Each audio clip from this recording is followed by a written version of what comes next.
Hey YouTube, I'm Smiling Skeptic with another unpleasant little bit of seriousness here and yet more on the Lars Vilks topic. I really felt I had to make this video tonight.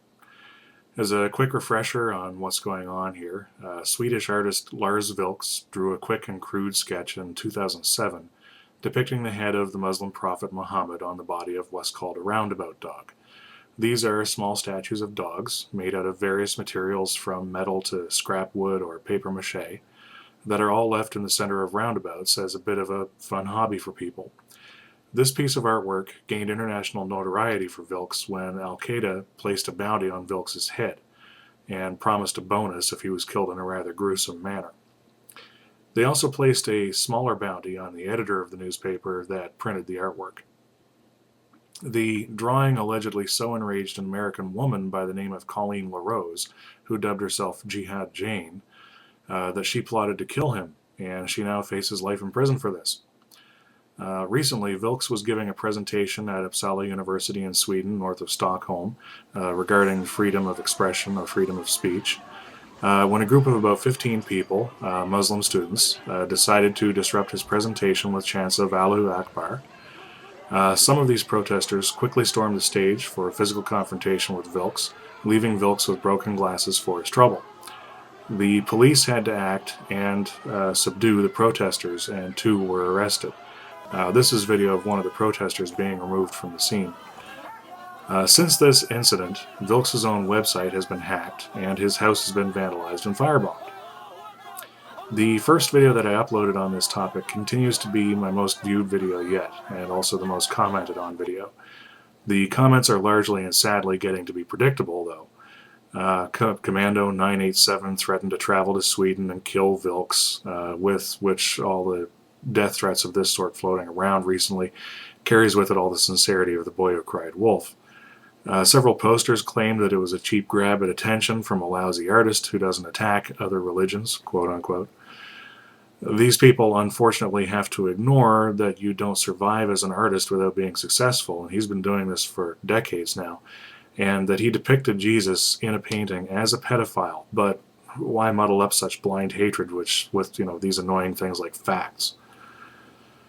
But it was something that Back to the Sunnah said that made me realize how deep this problem lies, as the people who are responding this way are actually blind to the hypocrisy of their actions. And it underscores the importance of the dialogue that Vilks was trying to evoke here. I will explain. Here's what Back to the Sunnah posted. Clearly you, Smiling Skeptic, and others have never loved anyone as much as Muslims love all their prophets, including Jesus. So according to Back to the Sunnah, all this is being done out of an indescribable, unmovable adoration of their prophet. It was this short post that rang the bell clear for me. Yes, Vilks drew the line sketch of the roundabout dog with Muhammad's head on it to be provocative. That's what some artists do. He knew precisely the type of response he would receive from it, and that was also precisely the commentary he was hoping to highlight in his art. You see, as many of you probably know, it is forbidden in Islam to depict the Prophet Muhammad. It's forbidden to represent him in pictures, drawings, paintings, anything. This outright ban is what is used to justify the death threats and violence launched whenever someone depicts the prophet, especially in a satirical manner. However, if we look further into this ban and understand why it is there, you will see why this response is entirely unacceptable, inappropriate, and hypocritical. The philosophical justification for this ban is to prevent the idolatry of the prophet.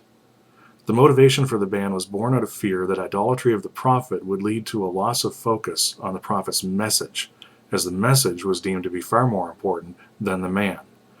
And it would be wrong to focus on the man, Muhammad. It was feared that fanatical believers would focus on the man and forget about the message, the teachings, the examples he left for the followers of Allah. To reply with this sort of message, that all this is done out of a deep, unfathomable adoration of the prophet, is to admit that the actions are inspired by the exact same idolatry that the ban was intended to prevent.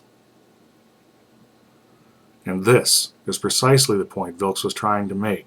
This was precisely the idea on which he was hoping to spur dialogue. Those who have responded with such hatred, and yes, death threats even in my channel's comments, do not seem to realize that these reactions are entirely inappropriate, not only for the standards of the Western world, but by decree of their own religious scholars. I only hope that some may come to understand this and reflect on their actions in the hope that in the future they may react in a different, more positive, and more constructive manner.